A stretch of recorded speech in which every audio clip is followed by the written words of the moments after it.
Welcome to the All Jammed Up podcast, presented to you by Music Never Stopped. Today is Monday, March 17th, and today's guest, we have Hannah Ramsey. What are you doing, podcast for Lot? Yeah. Come be on a Lot podcast. Yeah, hell yeah, All Jammed Up. This dude's doing a podcast. If you want to be on some podcast, come do an interview. Hell yeah. All Good morning, fools. Welcome to the All Jammed Up podcast. I'm your host, Clint Dotson, and happy St. Patrick's Day to those who celebrate. I got my green on today with my new Daniel Donato Cosmic Country hat. Shouts out to those guys. Fire show Saturday. Had to leave, so we didn't get to see the Sunday show, but we did see the Saturday show, and it was awesome. Jed Harrelson, too. We interviewed him on Friday. So a busy week for the pod. Jed Harrelson will go out Thursday, and then Sugar Light will go out Monday. So a couple exciting ones for you guys, and we'll talk about more of that later. But today we have Hannah Ramsey on the podcast. Hannah was one of the first people that I met here in Asheville at a Sons of Stars show, actually, the first time I saw them. And we have a really good time. We kind of dive deep into what got her into music, how that kind of evolved, and she teaches me all about Gamehendge. So I know I'm not really a Phish guy. Slowly but surely, Phaux Phish is kind of making me want to get a little bit more into it. But after sitting down with Hannah the other day and just getting all the Phish lore and learning about Gamehendge and how crazy Trey is, I think I'm ready to do a deep dive into it and see where it gets me. Maybe we'll even go see them this summer. So I'm excited for you guys. Our first lady on the show, our first keyboard player on the show. Let's get going. Hannah Ramsey. Hey, it's happening. Everybody stay calm. What's the Everybody procedure, stay calm. everyone? What's the procedure? Stay calm. Alrighty, guys. We have Hannah Ramsey here from Phaux Phish and Fern. Yes. And are you in any other bands? No, not as of right now. No. But soon, hopefully, maybe. What kind I don't of know. other bands would you want to be in? I mean, I want to, obviously write some more of my own music and see what kind of projects conspire from that. But there's just so many good bands that I would love to do, like a tribute night. Not like a long-standing cover band to the degree that Phaux Phish is, but I've had dreams of doing a Robert Plant, Led Zeppelin cover night. That would be so fun. Me and Robert Plant have the same birthday. You do quite a few solo shows, don't you? A couple. I have one coming up next Saturday at One World Downtown. You should come. Do you do a lot of your original songs for that? I do a couple of Fern originals. Funny enough as it is, I have a lot of originals that I've written but haven't finished. I have 5 to 10 songs that are all have one missing piece to it, whether it's a bridge or lyrics or certain things like that. But I think that that's just because outside of music, I'm a pretty busy person. Yeah. And then also with my finite time each day practicing and playing music, it's more of kind of working on the things that I need to do for the next upcoming thing or something of that sort. But sometimes I'm able to have time where I can just sit and write and create, and some days I make progress, some days maybe not so much progress, but there's a learning curve that I'm feeling I'm in the middle of. I feel like we jumped right into it and we didn't even introduce what instrument you play. I know, we just got into it. So you play keyboard. I do, yeah. When did you start playing keyboard? So I started playing piano when I was 3. Okay. And we just jumped right into it. Yeah, we did just jump right into it. I started playing piano at 3. My parents put me in lessons because I grew up going to a church in Jacksonville, Florida, and that's where I'm from. And she was wanting to teach young kids how to play piano, specifically young kids, and so I did lessons with her growing up. I mean, all of the basics. It was classical training, but never really rigorous classical training. And then I did lessons pretty regularly all the way through the beginning of high school. My family and I moved to Greenville, South Carolina when I was about 7 years old. That was like 2009. And so I did lessons with she was actually my Girl Scout leader growing up. She taught piano lessons. And so I took lessons with her. And then freshman year of high school, I went to a fine arts high school called the Fine Arts Center. And I studied... It's a unique name. Yeah, I know.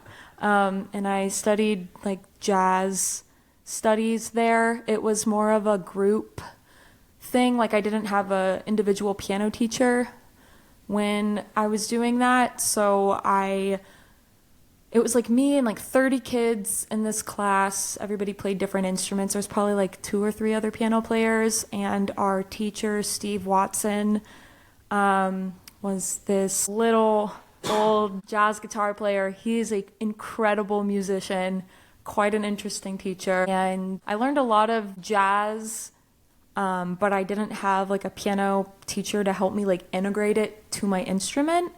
So that was always a little bit interesting. But what do you mean by that? Can you like explain what that means a little bit? So I guess like jazz theory is kind of like a branch from traditional theory, I guess. And so like things like hypothetically make sense to me in my brain of like how music works or how I would hypothetically play something, but then actually like getting my hands to work as fast as my brain. Okay. If that makes sense. Yes, no, that makes sense. Because that's always like, I feel like I can understand like kind of how a guitar works, but I can't imagine like moving my fingers. Oh no, same. Yeah. It literally doesn't make sense. Like I've been trying to pick back up guitar. I know very little, but I've been trying to kind of pick up more finger style stuff so I can learn how to have both hands like working other than like strumming. So you can do a guitar? That would be super cool. Yeah, I would. I would love a guitar. Cool. Also would love an accordion. Accordion would be cool. Yeah, it's a little different. But that was a little bit of the long answer to that. Is that the only instrument that you really ever got into was keyboard? Yeah. And I sang growing up too. Okay. Like I grew up doing theater and choir. I did like chorus all through middle school and did voice alongside my jazz studies at the Fine Arts Center. So I would consider the voice an instrument as well. Yeah. So those two were being like the prominent ones, but I've learned a little bit of guitar, like the basics of the bass, the very basics of drums, but have never really like expanded my skills. Do you get it, like going back to what you said, like hypothetically and actually getting it? Do you understand like the other instruments though? I think a little bit. I think I understand the function of them, I guess, or like I understand guitar a good bit. Sometimes I get a little thrown off about like where all the different individual positions are, but I know like the concept of that, and I know like the concepts of like, I don't know, just like more of the physique of a guitar, like the strings or the type of guitar and whatnot. But I'd love to learn more, but every time I try to start learning another instrument or working on one that I'm less proficient in, I usually hit a wall and I'm like, I should be practicing my piano. Yeah, that makes sense. So I always usually come back to that. Do you feel like there's still... So you're the first keyboarder I've had on the podcast. Hey. And first lady, now that I think about it. Hey. So have you had only guitar players? I have had pretty much, yeah. All guitar, and then like a couple like people that weren't musicians. Yeah. So yeah, everybody's been a guitar player. Mm-hmm.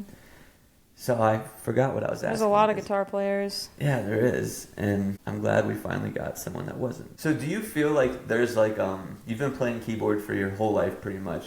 Do you still feel like there's like a ton to learn for you? Oh, or yeah. Is it just like mastering the things you already know? No, there's so much for me to learn. Okay.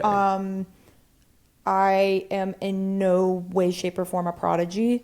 I feel an array of different emotions when I say that I've been playing piano since I was 3, because I think my experience with the instrument is very different than maybe like the stereotype of somebody who starts off that young. I think that was just because I have always done a lot of hobbies and I've always had a lot of things to do. A jack of all trades, if you will. But master of none. So You and me both. So yeah, there's so much for me to learn. And especially after not having a piano teacher during the most developmental parts of my like musical life, I would say like high school all the way through. Even now, I just started taking lessons again a couple years ago, but it's through the university that I go to. So trying to savor it because piano lessons are expensive and I probably They do won't. it for free? It's a part of my tuition. So Okay. it's like I study music at UNC Asheville. Yeah, let's talk about So that's one of the things that I do, and I am required to take applied lessons with my concentrated instrument and stuff. So I've been taking lessons with Brian Felix, who is an organist in town. He's so great. You should check him out. He just had a Okay. new album come out called Level Up. Brian Flex. Love Brian that. Felix. Felix. I said He's Flex. awesome. Yeah, but he's super great. I'm thankful that I feel like he has like a similar upbringing of music, not with like starting so young, but he in his like emerging adulthood got really into like The Dead and other jam band music, but also was really getting into jazz at the time too, and he kind of in his own playing was kind of learning how to like bridge that gap. He actually is like a scholar in the Grateful Dead and the Beatles. Really? And teaches classes about them and more of like music history classes. That would be But cool. to me, I am just super thankful to have a mentor that is proficient and knowledgeable and very talented in the jazz realms, but can have a love, admiration, and respect for the other types of improvisational music. Yeah. Because that's like my one thing with jazz culture is like the elitism that can kind of They're like, happen jazz throughout is it. the only But at the way. same time, it's like fair because the music is so difficult, and when you're proficient in those regards, like it's valid, I guess. But at the same time, it's like that's not what the point of music is. And so I like to just surround myself around people that don't have a sense of judgment in those regards. So, being at UNCA, what is your degree there for? So I'm a double major in music and psychology. Okay, gotcha. So yeah. So that would be, and you're graduating soon, in May, right? I'll graduate in the fall. In the fall. So do you have like I know like Isaac Haddon had like a senior recital thing that Yeah. you had to do. Do you have to do something like that too? Yeah, I mean, it's not technically required because I'm doing a BA rather than the BFA, but I'm doing it Okay. anyways as like my senior capstone Okay. ordeal. So yeah, I was actually supposed to have my junior recital last semester, but then with the hurricane, we kind of just pushed everything. So I have my junior recital, even though I'm a senior right now, but my first recital is going to be next Friday. Getting all my dates mixed up. March 21st. So Friday evening, and then my senior recital will be next semester. Trying to still get those things figured out because they're renovating the music building at campus, I and still haven't seen it over there. I gotta check it out. you should come. I know. It's My next recital is Friday. next Friday. You'll be able to see the building. They're gonna start gutting it in like May. So there's not even gonna be a music building next semester. And they're just gonna kind There's of like a lot of musicians that go to that Yeah. school, right? Yeah, there's like space in like the bottom floor of the library, and then in like the student What? union. They're kind of just dispersing everybody to make it work. I really am curious how it's going to Jeez. go. I was kind of hoping to graduate before all of this happened, but just because with the double major, it's a lot of credit hours to do, and And I- it's school. yeah, and it's just like school. it's school, and then I also work part-time, and then I'm a musician, and then just like Busy gal. all the things in the world going on. I was doing I did like 3 semesters where I was taking like 20 credit hours. That's insane. And I was not okay. Yeah. And so I had to take a couple steps back. So I ended up adding the extra semester at the end just so I can only have to do like 12 to 13 credit hours. I'm only taking like 3 classes. I have a recurring dream from when I was in college. I used to always skip this one class, and like attendance wasn't mandatory, so I always skipped it. Still got like a B in it, but I always have this recurring dream where my teacher fails me for skipping too much class, even today, like 5 years after graduating college. I have been, yeah, that's probably been the one thing that's been going worse off since the course of my college career. Has been like attendance. It's hard to I used to be care. on my shit. I know. And especially when like attendance isn't necessarily like required. Well, attendance is a little bit required. It's very small percentage of my grade and stuff. So it's like, yeah. But I had like an 8 a.m. last year, and I like barely made it to class. I like was maybe there 30% of the time, and I like had a meeting with him where I was like, I'm so sorry, like it's an 8 a.m.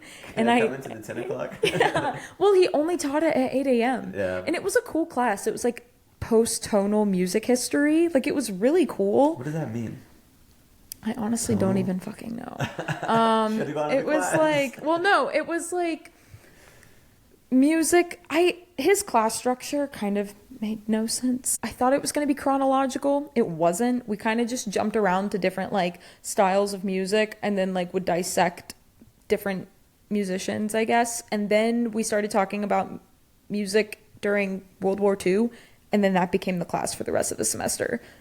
See, I'm a history nerd, so I'd be like, what kind of music were they It was listening cool. to? Yeah. It was cool as shit. I wrote a paper on Aaron Copland's Appalachian Spring. Okay. Which was, I think, oh my gosh, time period. It was like early to mid 1900s, I think. But it was, Aaron Copland was a huge influence on like Leonard Bernstein. I don't know if you've ever heard of Leonard Bernstein. Mm-hmm. Okay, he's like a composer and conductor and whatnot in the realms, but in the realms. Lots of really cool music though. Like it was really interesting.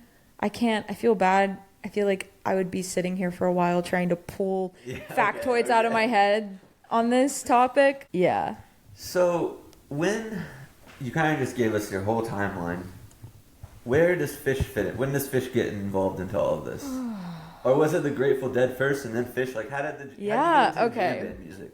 So it was the Grateful Dead first out of the jam bands. Okay. But before Grateful Dead, it was like 60s, 70s rock, and all the different like subgroups of that. Yeah. Pink Floyd was kind of the first one for me. My friend showed me Dark Side of the Moon when I was in high school. I was so late to the party. I grew up listening to like, my mom was really into Fleetwood Mac and like America, Crosby, Stills, Nash, and then like 90s stuff. My parents are a bit young, so they were more in the like 90s wave of things. So like, yeah, Alanis Morissette, Pearl Jam, Metallica, things. Like my dad was a huge Nirvana person. Okay. And stuff. So I kind of grew up listening to that stuff. And then I got super into musical theater because my mom was also into that. I'm giving you the long story, but we're gonna get somewhere. So I was an obnoxious theater kid freshman and sophomore year of high school. I still am deep in my core. Freshman year of high school was when Hamilton was like the big thing. Okay. I was losing my shit over that. I've never seen it. It's okay. You'll see it one day. Then my friends like showed me Dark Side of the Moon and had like never smoked weed before, never done anything, and I listened to it for the first time in my room with my headphones on, and I like literally thought I was high. Like it was like I felt high. How old were you again? Like 15. Like that's like what it felt. I don't know. Like it was just such a beautiful experience. I remember being like so freaked out when the clocks and time hit. Like I was just sitting there meditating to this album and the clock started going off, and I remember pulling my headphones off because I was like, oh my gosh. yeah, I got really into that, and then that kind of translated into British rock stuff. So Pink Floyd, Led Zeppelin. I got into the Stones a little bit. I got really into Elton John and Queen, kind of in line with the musical theater elements of myself. I kind of went more into the like theatrical realms of rock. And then, I mean, The Dead was kind of circulating around that time too. I had friends that were in jazz class with me that were in a Grateful Dead cover band called Jerry's Nub. And yeah, Jerry's Nub. And then junior year, I started becoming closer friends with all them, and their keyboard player had left and they needed a new keyboard player, and I was like, hey, you guys know I play keys. Nice. I literally play keys with you guys in jazz. Like, we were all in the same jazz combo for the most part. And were you listening to a lot of Grateful Dead at this time when you were... A little bit. I was definitely more on the Pink Floyd side of things. Still. They did Grateful Dead, but they did kind of an array of covers too. Okay. It was never solely Grateful Dead. Hold on, Jerry's Nub was not solely Grateful Dead? No. It was like Grateful Dead, Pink Floyd. That was about it. Okay. I'm trying to think. I don't know. I can't speak for the OG Jerry's Nub because they have their own lore. Okay. This is like maybe like a year or two into the Jerry's Nub lore is when I found myself there. This is in high school, right? Yeah, this was in high school in Greenville, South Carolina. Got it. So I joined the band, and my first gig with them, we all learned Help on the Way and Slipknot, and I started getting more into the Grateful Dead. Trying to think, like, first favorite songs, Help on the Way definitely being one. Oh, I remember listening to the Studio Shakedown Street for the first time, and I lost my shit. Like, just... That's a fun one. It's so good. The first hit is just so good. That and Estimated Profit, like, those first hits are just... The live versions are super cool in their own way, but nothing really comes close to some of those Studio Dead. Like... That's a hot take. That's a hot take, but I would be willing to further discuss with anybody who is interested. But someone will find it. Someone like, she's so wrong.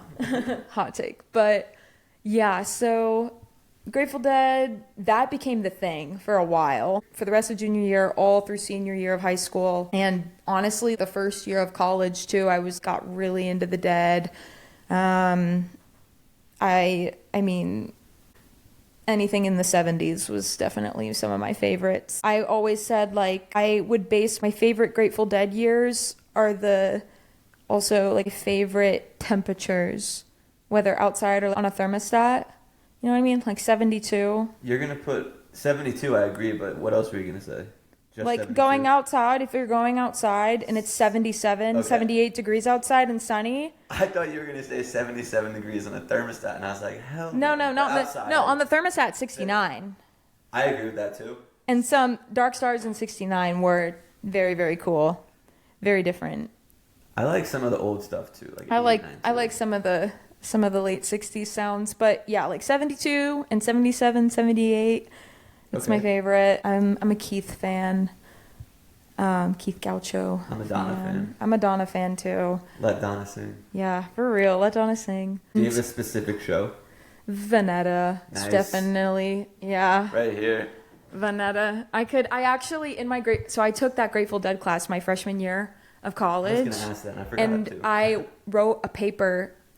We had to like pick about the naked pole guy. No, I wrote a paper on the theme of communalism specific to Vanetta, and I kind of went into the whole thing of like how everybody was kind of dosed. Yeah. And then I talked about like how that psychedelic experience kind of just created the communalism amongst everybody, but then also just like on a live music stance, like there's always this like community essence of the audience being collaborative with the musicians and vice versa, like the musicians and the ideas and the energy that is like translating musically. I feel like what is happening off stage from like the audience point of view, or even like the nature if you're playing outside, those are elements to the music. And so I kind of, side note, but I wrote that paper about Veneta. Is that how you say it, Veneta? That's how I've said it. I always thought it was Veneta. Maybe Veneta. That's fun. So Veneta's a favorite. And then there's definitely some other ones that I like. I can't really remember off the top of my head. Probably some of the like Dick's picks, but I can't remember the specific numbers. Supposedly there's a conspiracy that Cornell didn't even happen. Yeah, I've heard that whole conspiracy. Cornell's a good show too. I haven't read into it. Do you know like much about the lore behind it? Yeah, I do. You don't want to get into it? No. Okay. I think like I know the lore. I think that I honestly don't even know. I think it happened. I think it happened. I think Bobby was just being goofy. Yeah, he like said it on a podcast or like an interview or something like that. And then some people are saying like the recording was too good to be a live show. I mean, that's so fair. But yeah, I don't know. Especially the like, take a step back. You're telling me they recorded all of that with nobody in there? Mm-mm. I don't know. Maybe they did, but we'll never know. We'll never know. So going back to playing the keys, like I feel like keyboard players get like very like into it. They start like moving their whole body with it. What like is the feeling that's happening when you're like just like in the pocket like that? What would you compare it to? Good question, huh? Yeah. Like when I'm playing, honestly, it depends on what the pocket is. What is it to you? Well, it depends on the pocket. I think like sometimes, I mean, I like to play standing up because it gives me like the space to kind of like dance a little bit and move with the music.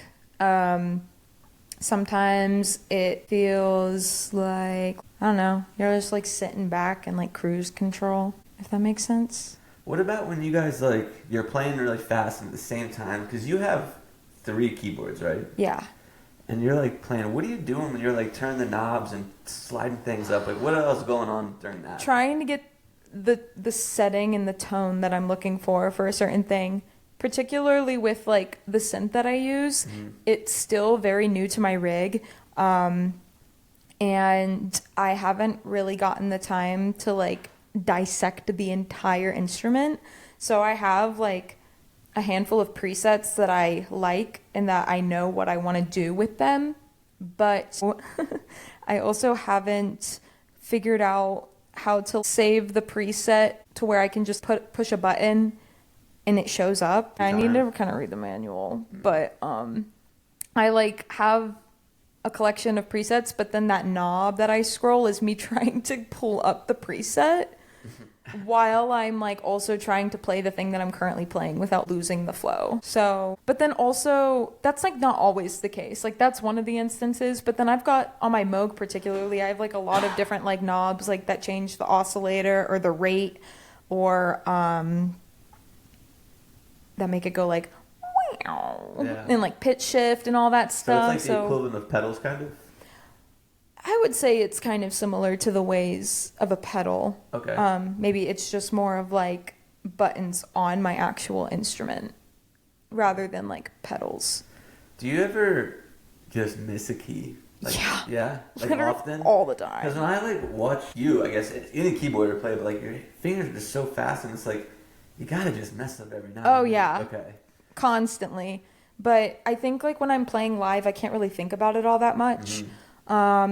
It's just like part of it. You just... Yeah, like sometimes it happens. And kind of going back to the thing that I was saying earlier about like getting my body or like my hands to like keep up with the speed of my brain at that time. That's always a challenge. And I try to practice the best that I can on my like endurance and agility, but it's also kind of hard like when you get into the gig setting or get on stage, you kind of have to like, that's not practice time anymore. It's like you're playing, you're in the flow, and sometimes the wrong notes are just like a part of the experience too. And I think for me the whole like learning curve in that is just like learning how to make it not sound like a wrong note.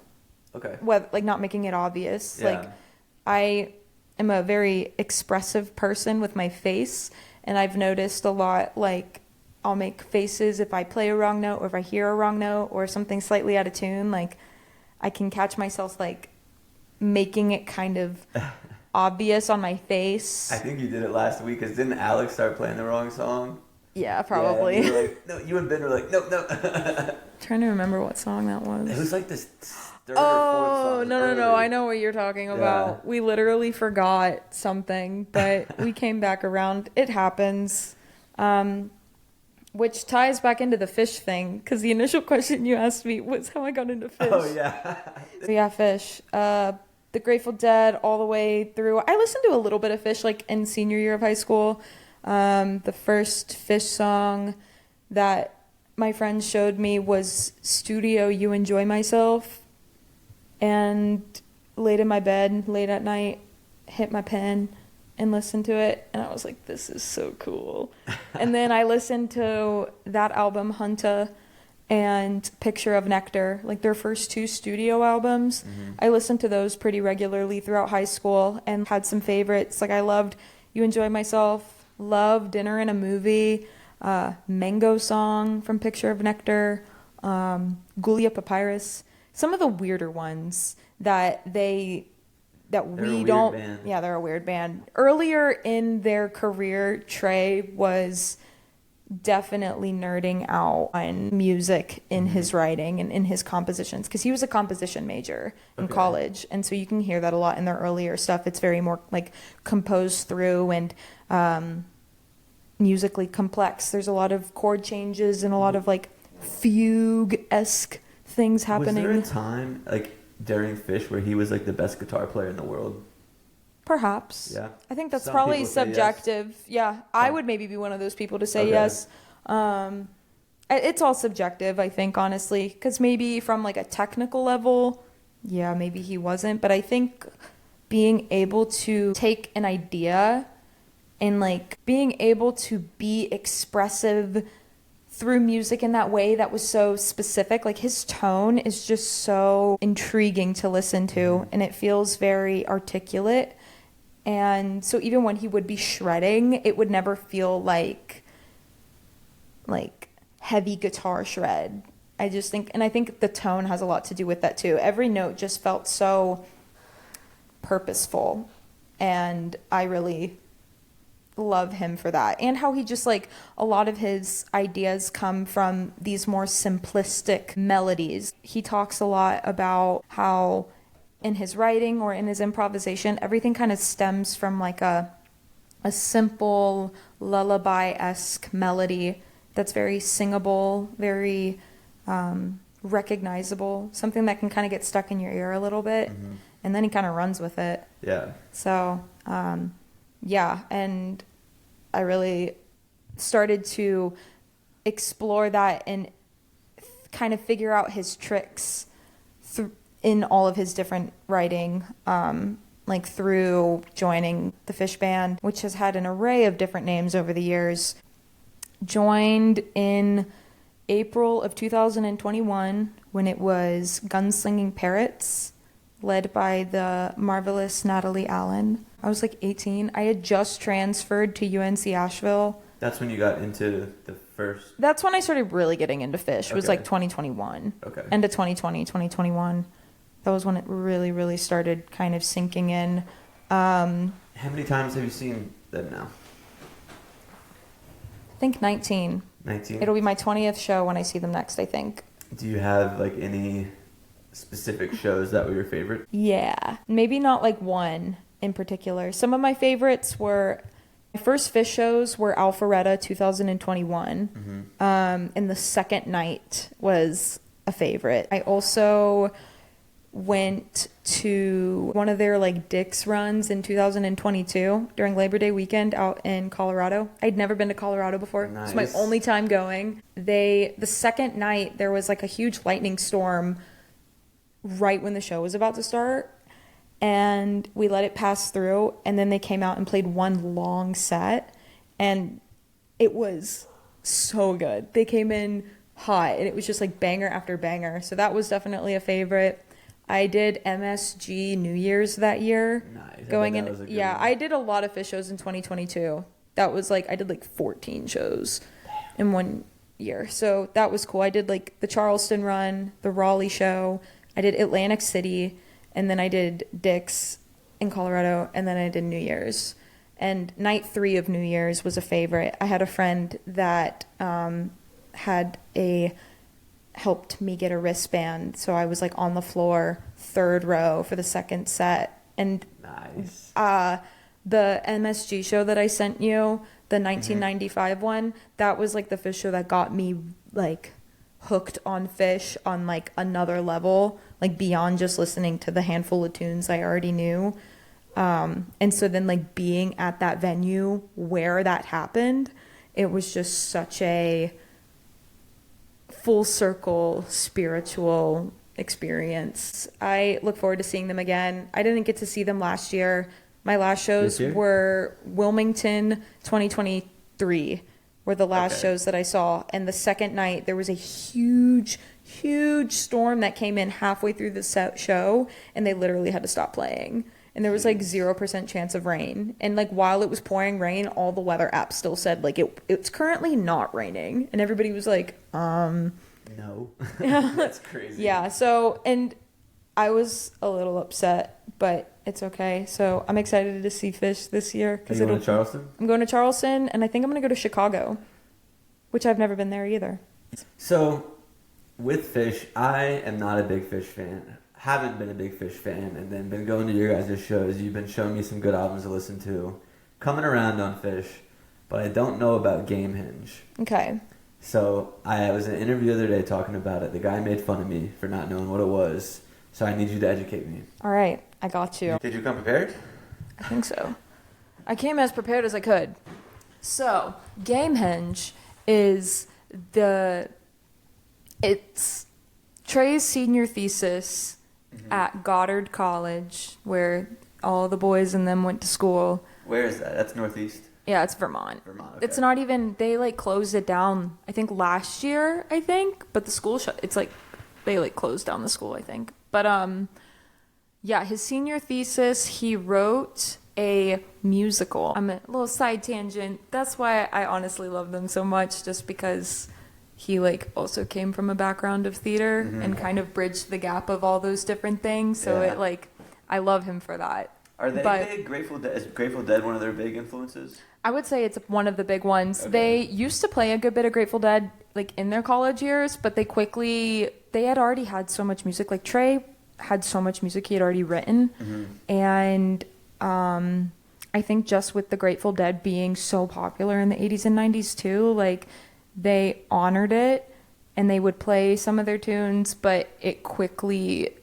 grew out of their repertoire, which understandably so. If you have originals and like you're Billy trying to do Strings. something original, like you don't want to be too associated with something that you're going to inevitably be compared to.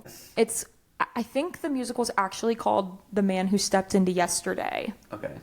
But the land or like the realm that they created through starting with this musical and then kind of like over the course of their repertoire, it existed in this land called Gamehendge.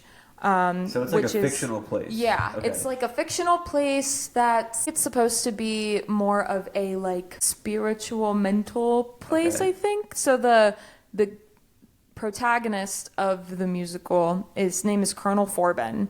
Okay. And he is this veteran, and I think it starts off him just kind of being this dude just hanging around, and he starts getting these visions of doors or something. And it changes at live shows. There's been like the introduction to it. They started making noises and doing dialogue as if he was like at the dentist, and then he goes into Gamehendge by being on the anesthetics. Okay. But the original plot line is him having these visions of doors. And then one day he like steps into one of the doors. And then he comes out the other end at Gamehendge. And Gamehendge is this beautiful land where it's super green and there's this Like Narnia. beachy area. Yeah, like Narnia, but less wintry. Okay. More summery. Okay. Like Narnia in the summer. Yeah, like Narnia in the Okay. summer. It's kind of got like a tropical essence to it, and then there's these big, beautiful mountains, and meets this individual, Rutherford the Brave, who is of one of the lizards of the lizard people, which they go on to explain the lizard people being the like one of the last remaining societies that have learned how to live in peace and harmony with nature. And they are able to do this and have this wisdom because of the Helping Friendly book, which is a book written by the great and knowledgeable Iculus, who lives on the top of this mountain.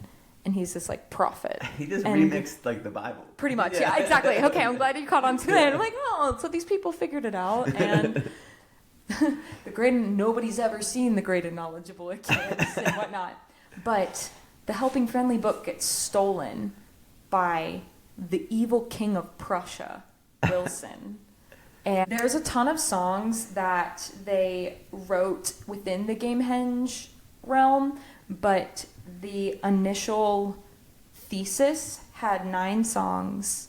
The first being The Man Who Stepped Into Yesterday. It was this, like, kind of the instrumental music that... Was it an album or a show? It was, like, an album. Okay. It was never produced. I can send it to you. It's, like, a YouTube video of, like, Gotcha. They just, like, recorded it. And he, like, sent in the recording to his professor or whatever of like them playing the whole thing through, and there's like narration in between of what's happening and whatnot. And I want to interview his professor. Yeah, I know. Yeah, I know. Like, what were your so thoughts? many questions. I know. Yeah. So it starts with Man Who Stepped Into Yesterday.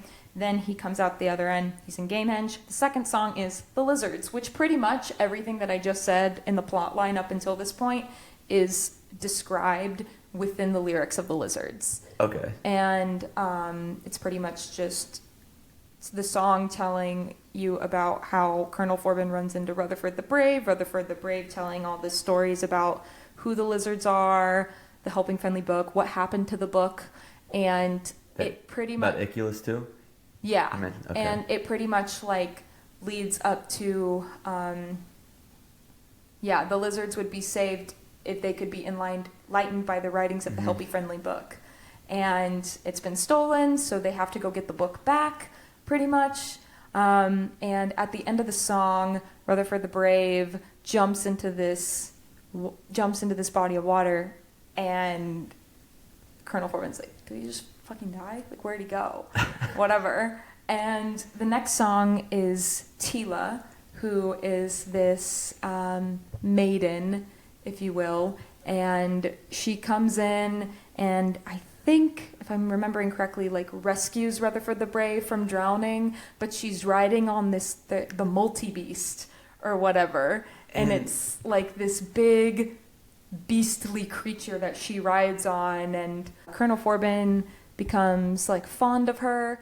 That plotline never really like develops, but you always need like a good maiden character if you have a male protagonist. So And these are just, and it's just, do they play these in order at shows ever? they had, the last time they did it was New Year's going into 2024. Okay. That was like the gag. Every New Year they do like a gag or like a bit. And they played Gamehendge, but the last time they played it, I think, was in like 1992 or 1993. Like they hadn't done the full thing in order. And damn, that was probably cool. Yeah, people lost their shit. And like Trey has all of his ins with the theater people, and he had like actors acting the whole thing out. No way. And there was like puppeteers for some of the things.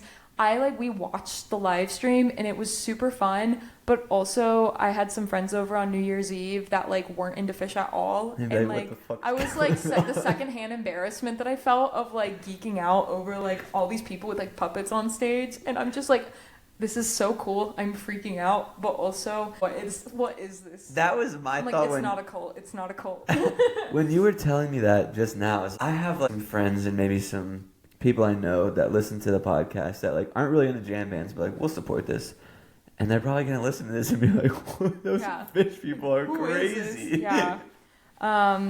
So then after hold up, I used to know this right off the top of my head, but sadly I don't remember the order of the songs. Okay, so then Tila, that's the name of the lady, all that, and then we transition to Prussia. and it's Wilson. And it's Fucking like Wilson. It's kind of this like rock song, and it's him just like, I lay this hate on you, Duke of Lizards. That's like his introduction, and then it goes into this next song, AC/DC Bag, where he's literally about to like execute somebody with an electric chair. And that's what AC/DC Bag is pretty much about. Oh, really? And yeah, just kind of him being like a villain and whatnot. And then after that song, we fast forward back to Colonel Forbin's plotline, and he is climbing the mountain that Iculus lives on top of. Okay. And to go and tell him what happened to the book, and he's got to get to the top of the mountain to see Iculus and see if he can help him get the book back so they can save the lizards. And he's climbing up this mountain. This song is so good. Like, I love this song. This was one of my What's favorites. this one called? Colonel Forbin's Ascent. Okay. And it goes into the song called Fly Famous Mockingbird. So by the end of Colonel Forbin's, he gets up to the mountain, and it's like, I'll help you on the quest with the knowledge that you lack. I call upon my faithful friend, the mockingbird. And the famous mockingbird is going to fly down to Wilson's castle or palace, whatever, and take the book back. And so then it goes into this mockingbird, Fly Famous Mockingbird. And in these live versions, especially in the earlier 90s ones, it's like this beautiful little progression, and Trey starts talking over it. He does like, there's a couple songs where there's like a bunch of narration happening, and it'll eventually circle back to like, the ending will always be like, and here comes the famous mockingbird flying down, and here he is, now he comes. And then he starts with this guitar lick to kind of like resemble the mockingbird flying down. And it's this beautiful, composed piece that like all of them play, and it's really beautiful. But like all the narration can vary depending on the show. Like he talks about, there's like this concept of like the vibration of life and whatnot, or like just these random ass stories. Like there's one show where he like takes people on the roller coaster of the mind or whatnot, and through like the music and the narration, it like Does he narrate a lot? Like even Yeah. not even Gamehendge stuff, just like in general in live shows? He not narrates? anymore. Okay. But Machine Gun Trey, yeah. What is Like, Machine Gun Tray? Ah, gotcha. So when there was definitely some contributors to his yapping abilities. I would imagine. There's got to be some extracurriculars involved with Precisely. getting that put together. Yeah. I'm gonna have to watch that. I'm interested in that. I'm gonna have to send this to you. So then Fly Famous Mockingbird, and then he gets the book back, and then the song after that is The Sloth, which is pretty much this like assassin. Call me the Sloth. And it's like another like kind of rock song or whatever. And then I don't remember if it's like him killing Wilson in it or something. I don't think that Wilson. We want Wilson to die. But we do kind of want Wilson. Yeah. Stop being a grouch. I know some like Phish fan has made like an animated short on this or something. I know, right? And then the last song is Possum, which I don't know if you know that song. Yeah, I think so. But which kind of feels like an outlier. They used to have another guitar player in the band. His name was Jeff, and I think he wrote that song. But it's classic. And then there's other songs, like there's Punch You in the Eye, which is kind of another does Reba have anything to do with it? Yes, Reba's a Gamehendge song. Like it's so Gamehendge, that the musical's kind of like the chronological storyline that's happening, but there's like this whole Side realm. quest? Okay. It's like there's all these different characters that exist in this place. Like I don't know if you know the song Phaux or whatever, but there's like these characters, and that I would believe that they kind of exist in the Gamehendge realms. Reba is a Gamehendge character, and the ingredients that are listed in this, like that she's dipping the ladle in and creating this thing, I think it's her making the bathtub gin. I don't know if you know the song Bathtub Gin. Okay. But like Reba... Doesn't they sing about is her. Take him to the butcher next door. Yeah. Bag it. Bag it, tag it. But it's like her being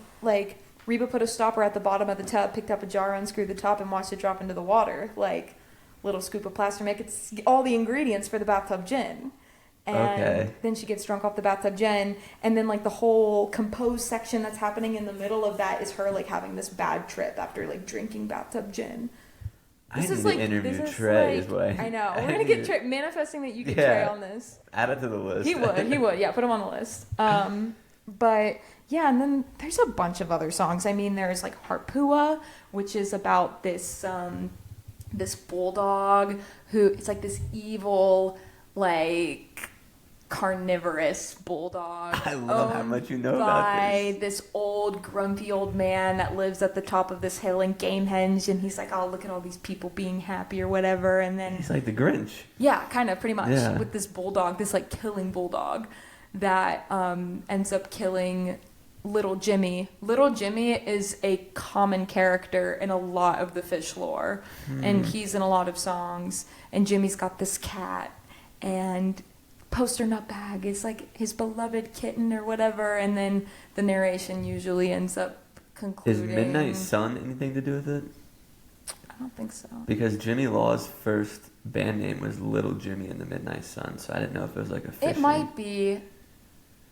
Well, I would have to like. It might be like a very specific Phish lyric that I can't recall right now. His name is Jimmy. No, exactly. It would make sense for... Exactly. Yeah. Well, that's when I first started getting into the dogs in a pile. I was like, it's Jimmy. I was like, he is like living the like Phish prophecy. Like, he did it. He like has to be a rock star with his hair and that name. Like he was like Jimmy born. Law. Yeah, like he was born. I feel like that might even not be his real name. If your name is Jimmy and you're a guitar player, yeah, like, there is beyond Phish. I mean, just like there's levels to that. Yeah. There's layers. But yeah, that's pretty much the Gamehendge bit. But I started getting really, really into the Gamehendge stuff in the springtime, like when I first moved here. And Asheville, I feel like it's a pretty Gamehendge-esque place. There's some lizard people here. Yeah.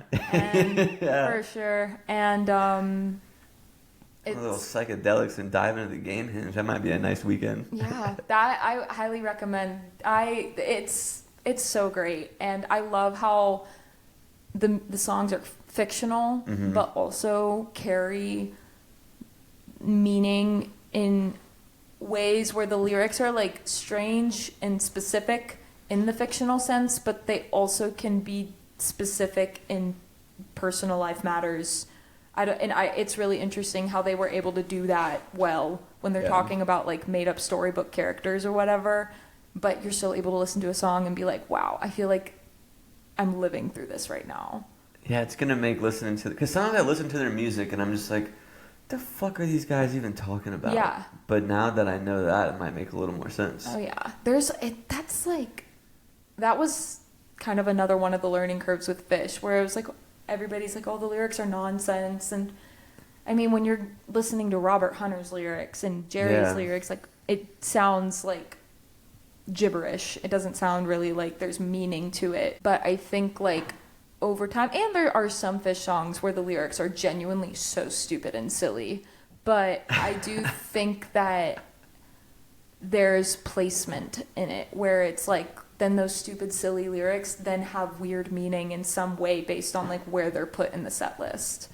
And I feel like the set lists kind of create a story in some way, the way that a lot of live music in that sense is. I love jam band music for that too, because it's like 2 full sets. Yeah. There's like, that's a whole story. That's like the Billy 6-night run. It felt like that's like a Netflix series. Yeah. You know what I mean? And it's like every night is like an hour and a half episode, and it's like a 6-episode season of a show. I think about that sometimes because like, I'll be like, yeah, I'm going to see this band 3 times in a row, and people are like, they're like, why are you going to see them 3? And I'm like, you watch a TV show like for 3 hours. Like, you know, it's the same thing watching music for 3 hours. Like, we just like different things. Exactly. Like, So that's Gamehendge. So Gamehendge. I know. I'm educated now. Yeah. So we mentioned it in the very beginning. You're also in a band, Fern, and I've never seen you guys play. So what kind of music do you guys do? Like, what's that band's vibe like? So Fern is pretty much Jerry's nub. Okay, it's the same guys. It's the same guys. Okay. So with a little bit of band reconfiguration over the years and stuff. But Fern, I mean, we started off with the covers, and then some of us started getting into Phish, and so then we were doing kind of like Dead, Phish, Floyd, Zepp, Steely Dan. We love to cover Steely Dan. But then we started delving into the originals, and that's kind of when we transitioned to Fern. We have, I think, like 9 songs, and there's definitely more on the docket that everybody's written, but it's just a matter of like putting all the pieces together. Fern's been quite the journey over the years, because since college it's been a multi-person long-distance relationship, because we all went to different colleges. That's and then we would get together and play in the summertime and stuff. But then during the pandemic, a lot of the places that we often played at or we had like clout with all like kind of shut down. And then when we're not living in Greenville and we come back, like nobody knows really who we are. So it's been a little challenging. And then trying to get gigs up in Asheville, like we sometimes have luck, but honestly it's like still tricky because there's so much amazing live music happening in Asheville. So then even if we do end up having a decent crowd, everybody and their parents are probably at the Orange Peel. Or I never thought about that. It's got to be frustrating for local musicians, because there's always 2 other shows you could probably go to on 4 nights of the week. Exactly. Fern, we've got 9 originals that we keep in the rotation. We've got 2 of them out on Spotify or other streaming platforms right now. Our 3rd one's coming out at the beginning of April. We just sent it to mastering. Our drummer, Adam Finkelstein, we love him. His brother does like sound production stuff too, so he's been mastering for us. And hopefully we'll have the album out soon. We recorded it a while ago, but then just like amidst life, school, everything else, nobody living in the same place really, it was kind of hard to put all those pieces together. We recorded the album in 3 days. Adam, our drummer, went to University of Miami. That makes things like difficult. at Frost School of Music. It does make things difficult in regards of like getting gigs during the year, because the rest of the guys, our guitarist Josh Johnson, bass player Sam Claus, and percussionist Asa Adamatis, they all went to Clemson University in South Carolina. So, I mean, with me living up here, I like commuted down pretty often, and the 4 of us would jam and whatnot, but the 3 of them would play a lot together, like throughout.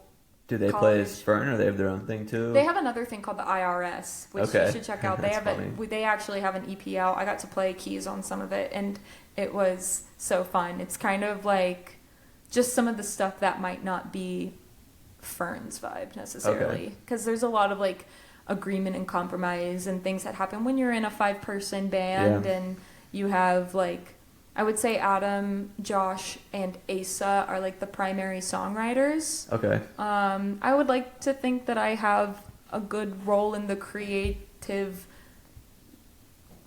the creative building process. But unfortunately none of the songs that like I've written have been like finalized or refined enough to like feel like I'm ready to kind of shape it with the band. I had one song that Josh and I worked on together that was like, it's like 13 minutes or so. It's pretty composed through, and we like tried to get it done. And when it came to the recording, because we recorded down in Miami at the recording studio on campus, because they've got like a super nice recording studio, and it was really fun, but just with how long it takes to like track everything and get through 9 songs as it is, and with that song being so long, and we hadn't gotten to like rehearse it as a band because we were like writing it while people were still living in different places, it ended up not getting to be a part of the album. But I'm excited to have that out. It's jammy, it's kind of prog vibes. I think our intent was to try and sound different. Not like trying to sound different, but I think just like trying different from what's out there, different from what you guys normally sound like. I think a little bit of both. Okay. I think trying to find our place in the scene that Okay. we've gotten brought up into. And I think that we all kind of have different visions on where that is. But I think a similarity is we want to offer a sound that's intriguing and refreshing in a way that maybe it's like a new interpretation of something. Trying to think outside the box in jam band music. I think Yeah. You guys got to write your own Gamehendge. Yeah, I know. I've been trying. I really want to. But yeah, I think just like trying to figure out where our place is sonically and our creative influences have individually like changed and evolved a lot over time through college. And I don't know, like all of us playing music together since we were like 15 or 16 and now being in our like early 20s, there's a lot of change in every regard that's happening during this like period of life. And so yeah, I'm very thankful for them. That's my family. And we have a show in Greenville next Thursday at Swanson's Warehouse. This might come out Thursday, Yeah. so. Nice. Yeah, we're playing with Underground Springhouse and Fruit. The band Fruit. They Fruit. play tomorrow. Not tomorrow, next They Friday. play next Friday at One They World, play, right? yeah, so they're playing in Greenville and then they're coming up and playing at One World the next day Okay. and stuff. So I was told to check them out. yeah, they're cool. So I'm excited to Fruit open and for Fern. them. Fruit and Fern. It was actually fun in Fern. We did a show last year, I think. Orange Peel has like a whiskey bar called Pulp. Yeah. And we co-billed with a band. They're based more in the Cullowhee, like Western North Carolina area, but they're called Plant. And That's so it was funny. like Fern and Plant at Pulp, and it Isn't was there? like fun. There's Houseplant too. Houseplant, There's yeah, they're another also one, a cool band. But one of our favorite like co-billing buddies over the past year has been Satellite Dog. They're kind of popping off. You should have them on the podcast. Satellite They're Dog. amazing. They're based in. I feel like I've seen you post Yeah. about them. They're kind of like similar. They're a couple years younger than us, but they were like a Grateful Dead cover band in high school in Raleigh, and then most of them all went to App State and live in Boone now, but have transitioned. They have an EP out of originals, and they still do like an array of. Is there a kid Dead- named Ryan in that band? No? Okay.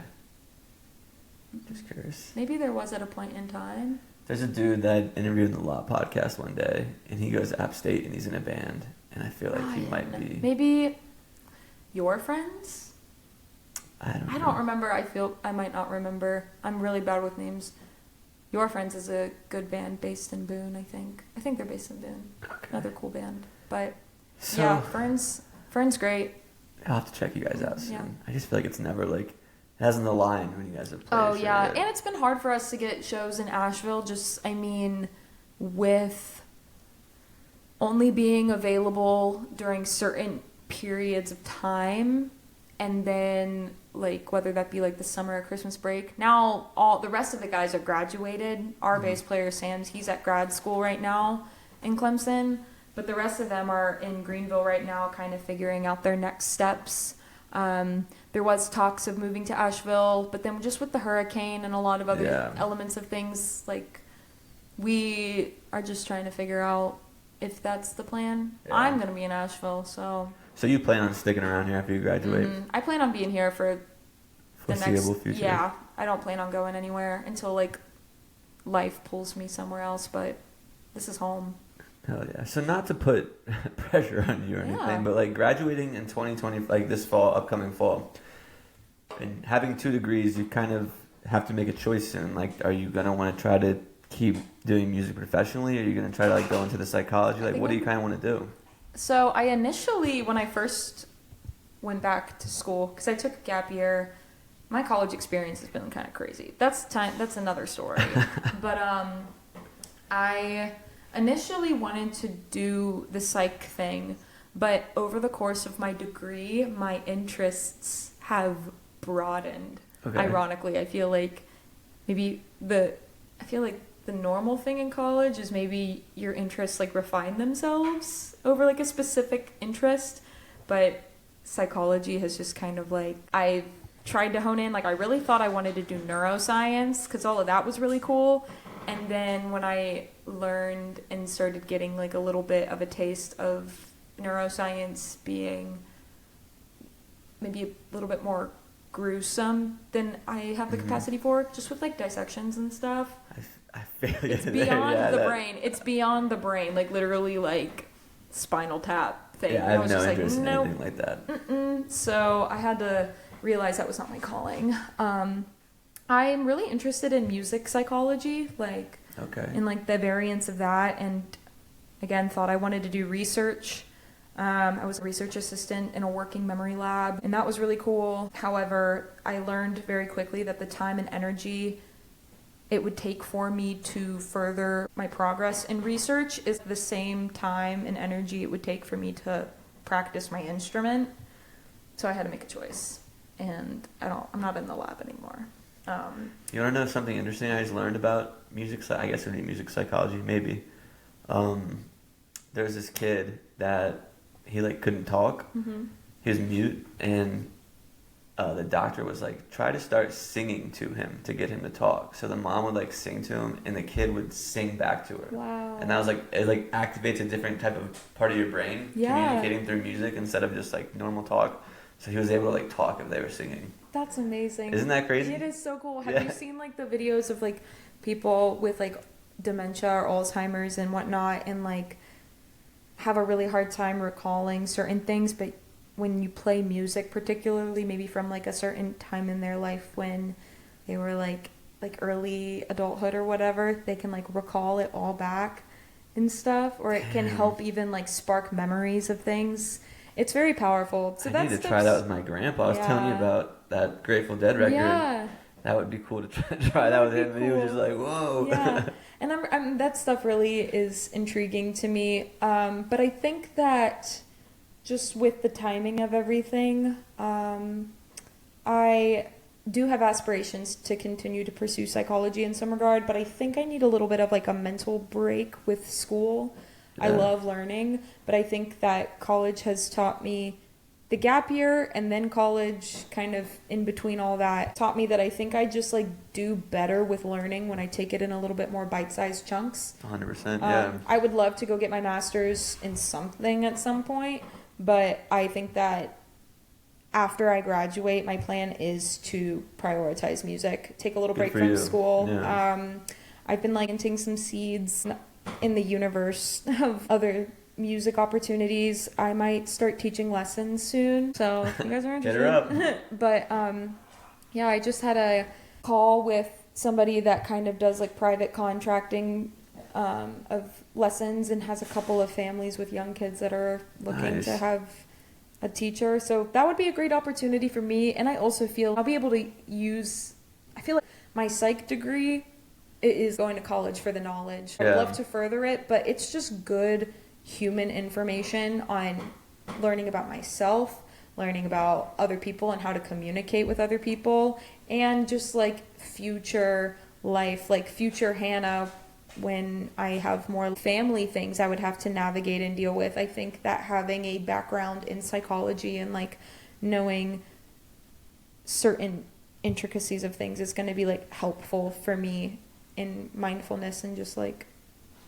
understanding people. Yeah, good for you. You should, I think. I mean, I'm not telling you what to do, but I think that doing what you want to after college and like saving later to figure it all out, figure it out in the job world, it'll still be there. Precisely. Yeah. And just like the way of the world right now, I just feel the best thing that we can do for ourselves is to do what we love and make it work. You know, reality's a bit dense right now in a lot of different ways and it's different for everybody. Like everybody's got personal densities, there's communal densities. I mean, we're still recovering from the hurricane here and recovering from the wildfires that keep popping up and stuff, but then even just like a collective consciousness type of situation. It's a good way to put it. Now is the time to do what we love to do, be around the people that we love, and fill our own cups up. Learn how to fill our cups so then when we are giving to other people, it's like overflowing. Yeah. I think the system in which we've gone about living doesn't really seem to be working. Sustainable. And yeah, sustainable, and we're kind of watching it crumble to some capacities right now. So, I mean, I think that that's just like a sign for especially artists, just like creative minds. It can be really exhausting doing like the normal human things, like going to your job and doing all of these things and then only having so much time in your day for creativity. I've kind of watched myself go through that a lot, and I can make it work, but it definitely leaves me feeling out of touch with my creativity and my creative self. And when I'm able to tap into it, I like feel inspired to do that more. So I'm trying to make space to do that more. Good for you. Good for you. I think it's important too. I think it's a sentiment a lot of people agree with. They recognize that. I think very few people make an effort to fix the problem. Mm-hmm. So I think that's good for you. That's the hardest part to do, though. Yeah. It's like I know it's a problem, but integrating. what am I going to do about it? Yeah, the integration part's the hardest. That's like been the ultimate life lesson over like since honestly graduating high school.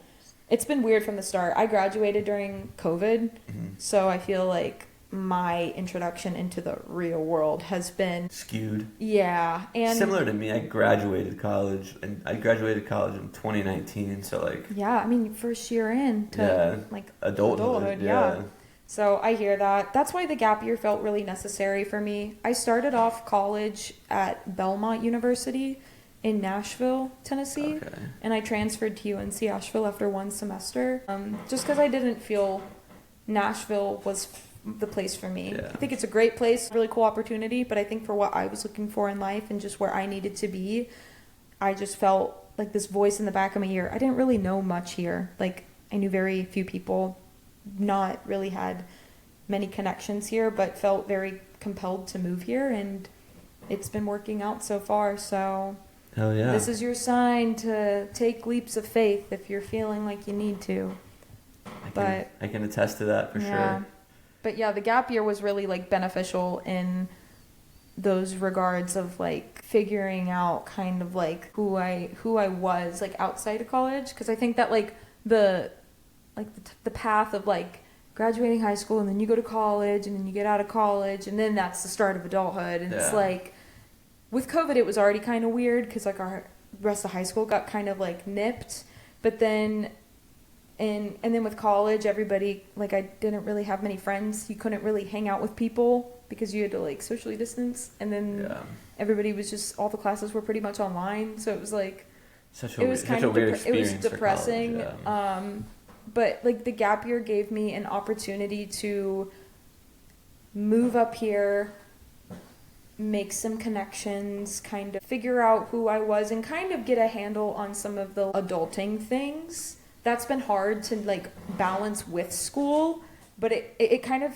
I'm still so young, so I feel weird saying this, but it feels like I'm like a young adult that's also in college. It's not like I'm in my college era. Yeah. I don't feel like I'm getting to experience the fullness of the college experience to the degree of maybe I had thought I was going to. I mean, yeah, you were in COVID, half of it was online. Like that definitely is taken out. It's like the big thing because it's like social and then you can't even do it. And I mean, I lived in a dorm for one semester and then I've been living off campus since. I've got some great friends at school, but I find that kind of my deeper connections with friends are people that I don't go to school with. So and a lot of them are just like kind of people of all ages and people in the Asheville community. And I kind of love that because I feel like it's a representation of like what the real world kind of looks like at times. Yeah, and I think too, like for you probably, and I mean I can relate, like moving here with no friends and then like just going to shows and the music, you just make friends and like, sometimes they're like 70-year-old. Yeah. And then sometimes they're college people. Exactly. So like that's the cool thing about music is like everybody who's into it is into it. Yeah, and that's how I met all my friends moving here, was just like going to the shows, going to the One Stop. And I mean that's how I got into the bands that I am able to, and projects that I was able to do up here, like the Phaux Phish It was Gunsling Parrots, then it was the Lumpy Heads, now it's Phish. But I got a spot in that band just by like showing up to their gigs and just like being a fan. When I was getting really into Phish and heard that there was a Phish cover band playing every Thursday night, I would take the bus from my dorm and that's awesome. Go there by myself every week and talk to them after the show and just like geek out. And then I'd go to a couple of the open jams that they would have other days throughout the week and made connections with them that way. And so I'm thankful for all the different live music. And it's cool because there's so much live music in Asheville, like beyond just jam band. Yeah. Like there's a good indie scene here, and there's a good, there's a decent bluegrass scene. I feel like, and because like everybody that's into the bluegrass stuff isn't always into the jam band stuff. But then it's cool when there's like kind of more generalized events that kind of brings all these different people together, like Western Wednesdays. Yeah, I feel like fun. that's like you get such an array of people from different groups and musical interests all coming together to those things, and it's cool. Hey, puppy. Well, I think that's all my questions. I think we're doing good on time. Okay. Is there anything that you want to plug before we wrap up? Yeah, I'll plug a few things. You should stream The Latch and Before Noon, and soon Thunderbird, which is one of my favorites of the Fern songs. We have them on all streaming platforms. We're also on... Links in the description here. Yeah. Put it in the description for you. And check us out on the socials, Fern the Band. Come to One World West. If you're in town, if you're not in town, you can stream the Phish shows every Thursday on IMAVL. And the live streams are super fun because... It's on YouTube too. Yeah, YouTube live streams. Yeah, stay tuned for whatever's to come of Hannah Ramsey's musical endeavors. Hell yeah. Well, thanks so much, Hannah. Yeah, thank you. That was legitness. Yeah, it was. Huh? Welcome back, everybody. Hope you guys enjoyed that interview with Hannah, and I hope you learned a thing or two about Gamehendge. It was definitely interesting. If you're not a big music fan or really into the jam bands, I'm sure you're probably halfway through, like, what the hell are they even talking about? It's pretty crazy stuff, but pretty interesting too. I mean, to write a whole story about something like that and turn it into music, I think is pretty damn impressive, and kind of makes sense for the crazed Phish fans. I mean, kind of makes sense why they're so into Phish. So, like I said, hopefully this summer I can get to a show and see what all the hype's around. Maybe I can even noodle around a little bit. But yeah, that's it. Typically on Mondays I do the segment where I just preview the music for Asheville for the week. But my following has kind of grown. I'm not just in Asheville, so I wanted to do something different. I haven't really 100% figured out what I'm going to do, and we're going to talk about it on Chloe's Corner on Thursday also, and maybe see if we can figure something out. But if you're still listening to the episode, shoot me an Instagram on DM, put a comment on the YouTube or Spotify, whatever you listen to, and tell me what you think would be a fun way to end the episode on Monday. I mean, I'm thinking maybe like people send me in set lists, and then I can maybe dissect a set list, or a certain jam and I can dissect a jam. Just something like that you guys think would be fun. Let me know. I'm always open to whatever you guys are thinking, and you guys are the listeners, so you guys know what you want to listen to. But that's really all I have for today. Jed Harrelson coming on Thursday. And before you say, that's not a jam band, blah, blah, blah, blah, that band definitely jams. They got a saxophone player that goes crazy. Jed himself is pretty good on the guitar. And it's a really fun interview. Those guys are touring everywhere. Check them out if you can. But again, we'll talk about more of that on Monday. Or on Thursday, excuse me. So that's all that I have for today's episode on Monday. Hope you guys enjoyed Hannah's. Let me know what you want to see for the Monday segment. And remember, wherever you are right now is exactly where you're supposed to be. Have a great week, guys. Come along, have a drink with me. We can talk about the world and how the world is turned so slow. Day that I found cars they drive and planes they fly. I look into the sun and the sky, you're so bright. It's you that I have found.